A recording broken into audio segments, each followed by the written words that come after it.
말씀드린 대로 잠언 22장 3절에 근거해서 총명한 사람과 우매한 자 이렇게 말씀을 정했습니다.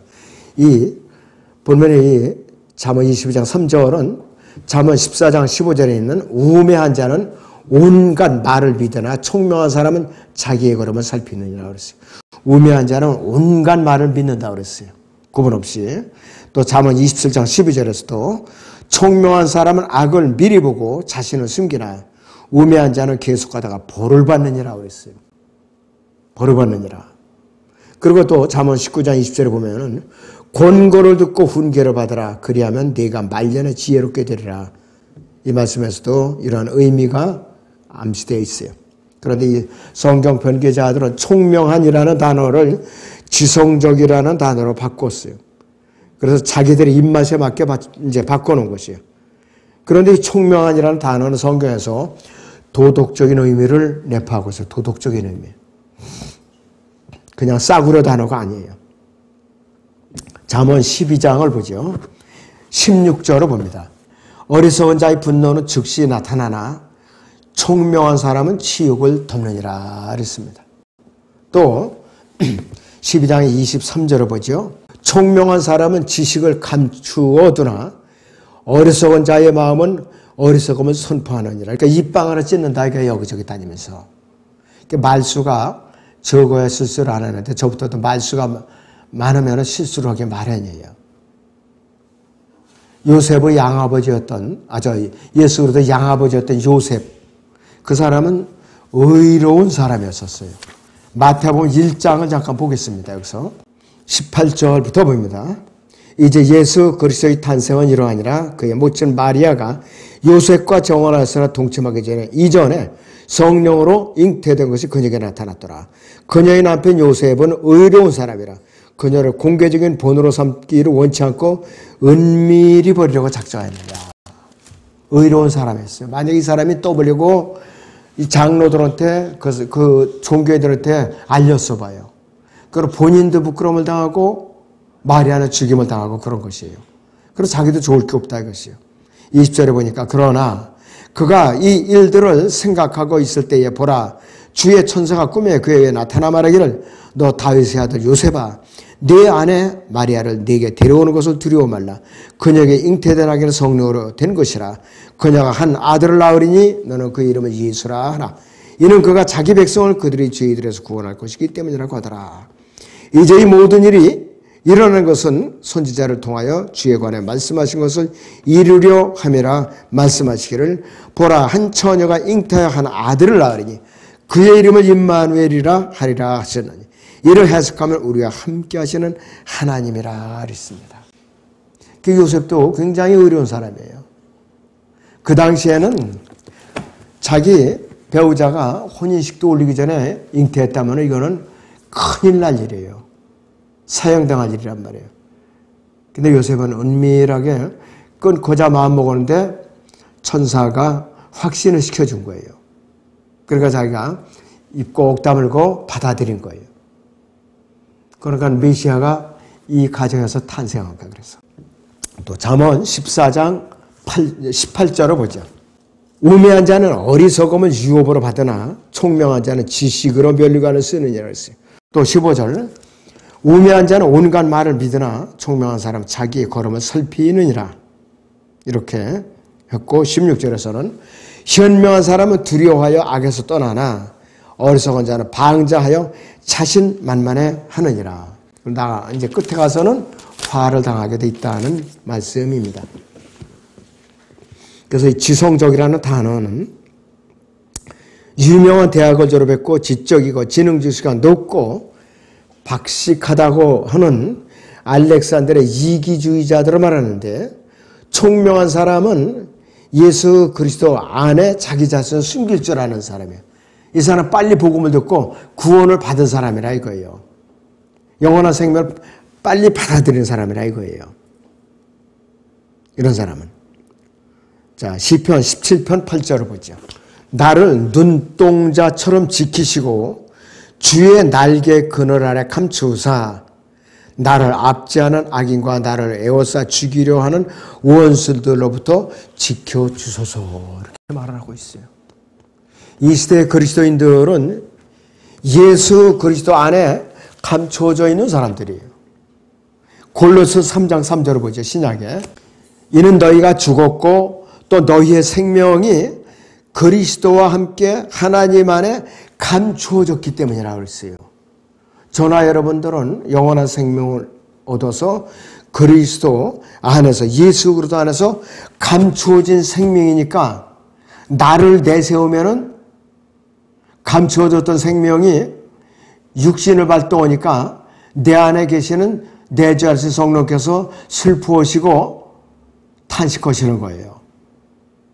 이럴 때마다 우리는 빨리 자백을 하죠. 말씀으로 돌아와서 예수 그리스도의 그 품 안으로 자꾸 숨어들어서 감춰줘야 되는 것이에요. 악이 다가오고 있다는 사실을 우리는 보고 있는 것이죠. 우리는 이미 백보자 심판에서는 형벌로부터는 전혀 관계가 없는 사람이에요. 우리는 백보자 심판석 앞에서 심지어는 이 생뿐만 아니라 타락한 천사들을 심판하는 사람들이라고 그랬죠. 타락한 천사들. 고린도전서 6장 봅니다. 6장 2절에 3절입니다.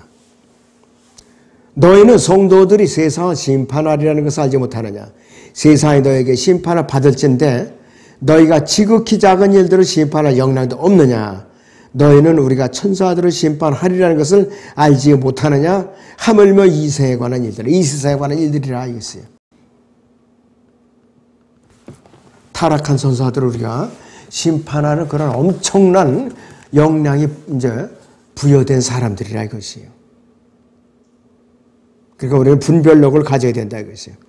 그래서 총명한 사람은 극도로 위험한 때에 발견되지 않도록 자신을 숨길 때에 하나님께로부터 보호함을 받아요. 여호수아 6장 17절은요. 창녀 라합과 그녀의 가족들이 여호수아의 명을 받고 가나안 땅에 정탐으로 왔던 두 사람을 숨겨준 사건이에요. 그래갖고 우리가 쳐들어올 때 너희는 이 벽에다가 붉은 줄을 내려놓고 있으라 이거예요. 그러면 너희와 너희 가족 그걸 갖다 너희 이 집안으로 모아놓고 기다리고 있으라 그랬어요. 그래서 창녀 라합과 그 가족들이 다 그때에 멸망하지 않고 구출을 받았어요.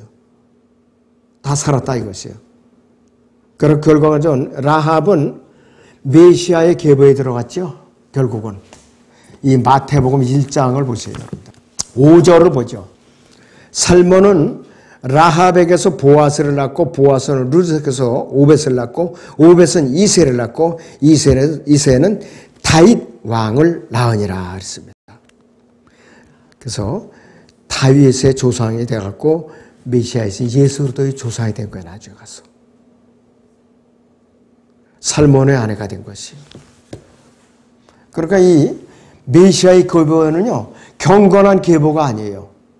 살인자도 있었고 창녀도 있었고 여기 그런 것이에요. 근데 사람들은 무조건 경건한 계보로 착각을 하고 있어요. 절대로 그게 아니에요. 솔로몬도 수많은 첩들을 거느리고 있었어요. 또 우상들을 숨겼었고 자기 자녀들을 불로 또 제물로 드렸던 사람이에요. 그러니까 솔로몬도 경건한 사람이 아니에요. 예수 그리스도의 모형으로 예표로 시작됐다가 적그리스도 예표로 끝난 사람이에요. 이 사람도. 그리고 열왕기상 17장 3절에서는 하나님께서 엘리야를 크리시네까지 숨겨주셔요. 그러면서 까마귀로 하여금 고기를 물어다가 부양을 하는 그런 사건이 나오고 있어요. 그 다음에 열왕기상 18장 4절에서는 오바댜 선지자가 두 장소, 굴이죠. 그러니까 두 장소에다가 선지자들을 50명씩 숨기고 빵과 물을 공급해 주는 사건이 나와요. 그 당시에 북왕국의 왕이 아합 왕이고 왕비가 이세벨이에요. 아주 악녀 중에 악녀예요. 그러니까 아합이 바알과 아스타롯을 섬기게 된 것이에요. 요한복음 12장 36절을 보겠습니다. 빛이 있을 동안에 너희는 그 빛을 믿으라. 그리하면 빛의 자녀들이 되리라고 하시더라. 예수께서 이 말씀하시고 떠나시어 그들로부터 숨으시더라 그랬습니다. 이 빛이 뭐예요? 말씀이죠. 빛이 있을 동안에 믿으라 이것이에요. 그런데 빛이 떠나버리면 그 당시에는 믿을 수가 없었던 거예요. 기록된 말씀이 없기 때문에 참 어려웠던 시대라 이것이에요. 그때는요, 악이 살인자가 될 수도 있고 침공하는 군대가 될 수도 있고 하나님 자신의 모습으로 또 나타날 수가 있다 이것이에요. 어리석은 자는 잘못된 길로 계속 가다가 악을 만나게 돼 있죠. 화를 피할 길 없게 된다 이것이에요.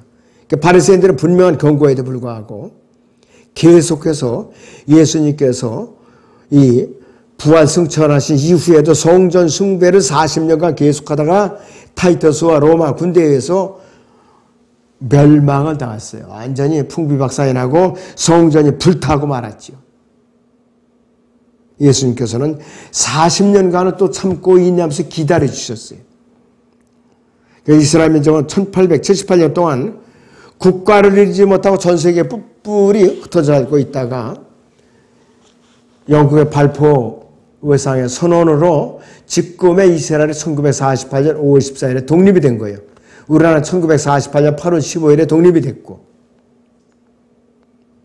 유럽에서는 1918년부터 1938년에 유대인들은 일상적으로 자기가 일터로 출근한 사이에 아내들이 트레브랭카나 아우슈비츠, 부첸발트 같은 이제 수용소로 끌려가지고서 가스실에서 질식하거나 화형대에서 불타 죽고 마는 것이에요.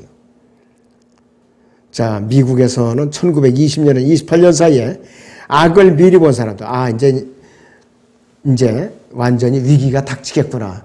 그런 사람들이 주식시장을 미리 떠났고, 그 다음에 또 미국에서는 하나님을 대적하고 창조론을 부정하고 진화론을 가르치는 공립학교 제도의 완전한 파괴를 미리 내다본 사람들, 밥존수 1세, 1928년에 밥존수 1세를 비롯해서 잭 칼스 같은 사람들, 이런 신실한 사람들이 사립학교를 세워가지고 어떻게 되느냐?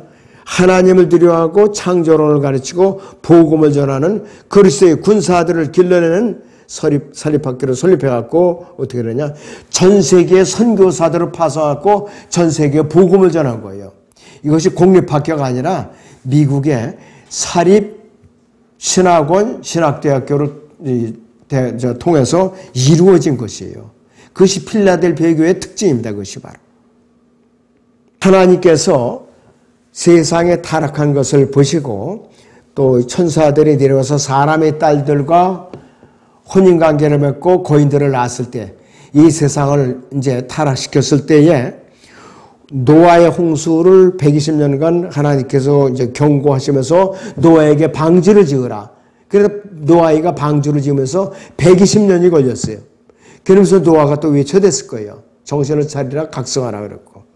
그런데 이 사람들은 120년 동안 그거를 노아가 방주를 짓는 것을 보면서도 조롱하고 하나님을 멸시하고 부인했던 거예요. 그러나 어느 순간에 하나님께서 동물들을 필요한 만큼 부정하고 그 다음에 정결하고 방주 안으로 다 들여보내고 마지막에는 노아의 가족 8명을 다 들여보내고 나서는 누가 방주의 문을 잠가느냐? 하나님께서 안에서 걸어 잠그신 거예요. 안에서 걸어 잠그신 거예요. 사람이 잠근 게 아니에요. 창세기 7장을 보겠습니다. 자, 그러니까 하나님께서는 창세기 7장 16절을 보시면은 들어간 것들은 모두 육체의 수컷과 암컷이라 하나님께서 그에게 명하신 대로 들어가니 주께서 그를 안에 넣고 노아를 마지막으로 방주 안에 넣고 어떻게 되냐? 하나님께서 문을 닫으셨어요. 그러니까 밖에 있는 사람들은 그때부터 이제 홍수가 쏟아서 물이 차서 자기들이 콧구멍 위로 오사니까 나 하나만이라도 방주에 들어가게 해달라고 아우성을 쳐봤자 이미 때는 늦었죠. 120년간 악이 다가오는 것을 이 사람들은 보고 방심하고 조롱하고 하나님을 무시했던 거예요. 그 홍수에 다 빠져 죽었죠, 이들은. 그리고 소돔과 고모라에서는 하늘에서 쏟아지는 유황불을 미리 본 사람들이 소돔을 빠져나왔는데 천사가 갔어요. 세 사람으로 나타났죠. 가가지고 미리 롯과 그 가족들을 이제 피하라고 그랬어요. 근데 사위들은 농담으로 여겼다라고 그랬죠. 결국은 롯의 아내들 뒤를 돌아보다 소금 기둥으로 변해버렸고 롯과 두 딸만 겨우 피해가지고서 굴 속으로 나왔다 이거예요. 그리고 두 딸과 관계해서 태어난 조상이 오늘날 모압과 암몬인데 거기가 바로 요르단이에요 지금. 자, 날씨는 굉장히 변화가 심합니다. 날씨. 태풍이나 이 태풍은 동남아 쪽에서 일죠. 그 다음에 이 허리케인, 그 다음에 또 이 사이클론 이런 것은 인도양 같아서 발생하는 태풍이 두 번 나왔네요. 자, 그래갖고 또 이제 해안가에 쓰나미가 몰려온다는 경고가 나면은 빨리 피해야 되는데 사람들이 설마 하다가 어떻게 되느냐? 휩쓸려 죽어요. 동일본의 지진이 일어났을 때 2013년인가요? 그때 저거 화면을 저도 봤는데 사람들이 100m 달리기 선수도 소용이 없어요. 자동차 시동 걸어갖고 달리는데도 자동차로 덮쳐버리더라고요. 한여름에 또 여러 해 전에 얘기하면 스칸디나 3개국이 햇빛이 별로 드문 나라예요. 노르웨이, 스웨덴, 핀란드. 여름이면은 국민들이 동남아 지역으로 일광욕을 즐기러 와요. 보통 2주에서 한 달간 국가적으로 옵니다. 그때 그만 쓰나미가 덮쳐갖고 스칸디나비아 3국에 많은 사람들이 죽었어요. 그때. 쓰나미가 몰려올 줄은 누가 알았느냐 이거예요. 그래서 날씨는 이렇게 변화 무쌍한 겁니다. 그래서 마지막으로 어리석은 자가 받아야 할 큰 재앙은 요한계시록 20장 11절에 14절은 백보자 심판이에요. 온 우주적인 백보자 심판이 마지막 재앙인데 죄인들이 몸을 숨기는 거짓말의 피난처가 그날에는 휩쓸려 갈 것이고 책들이 열리면 그리스도 안에 자신을 숨기는 총명한 사람보다는 자신의 자기가 하는 행위 뒤에 숨어가지고 하나님으로부터 피할 수 있다는 무화과잎의 우화를 만드는 그들이 아버지의 발자취를 따는 사람들, 그 마귀의 발자취를 따는 사람들은 어떻게 되느냐? 이루 말할 수 없이 지금 엄청나게 많아요. 믿는 사람보다 믿지 않는 사람들이 지금 비교조차 할 수 없이 엄청나게 많은 것이에요. 지금은 전도지조차도 안 받아요, 아예. 그런 세상이에요. 그전에는요, 지금부터 한 15년, 20년 전에는 하도 사람들이 마음에 순서 곤고하니까 전도지를 누가 쓰러뜨려 집어 이제 꼬이고 던졌잖아요. 뭔가 궁금해갖고 공부해갖고 그걸 펴갖고 읽어보고 주님을 영접한 사람들도 가끔 있었어요. 쓰레기통에 그 전도지를 주워갖고 지금은 어림도 없어요. 그렇게 완악한 세상이에요. 그래서 이제 우리가 바랄 것은 이제는 우리조차도 믿음을 제대로 지켜야 돼요. 그러면서 우리가 입을 열어서 전하는데 열면 안 되는 거예요. 입을 열면 닫으면 안 돼요. 일단은. 어제도 그 캐나다의 김현계 님이 자기가 외로이 떨어서 위틀로 있다 보니까 믿음이 자꾸 쇠퇴하더라 이거예요. 저하고 대화가 나서 이제 정신이 바짝 듭니다 하면서 이제는 자기가 마음 자세를 가다듬어야겠다고 그렇게 얘기를 하더라고요. 그 소리만 들어도 반가운 거예요, 저는. 그래서 통신 과정을 저도 그러면은 이제 75시간 하겠습니다 하고 얘기를 하는 거예요. 그래서 참 제가 전화 잘했다. 그런 생각이 들더라고요. 그래서 이 총명한 사람과 우매한 자는 그렇게 거리가 먼 게 아니에요. 손바닥과 손등 차이예요. 예수 그리스도 안에 있느냐 없느냐 그 차이예요, 바로. 아무쪼록 때가 가까울수록 우리가 말씀 하나 깨어 있기를 주님의 이름으로 축원합니다. 기도하겠습니다.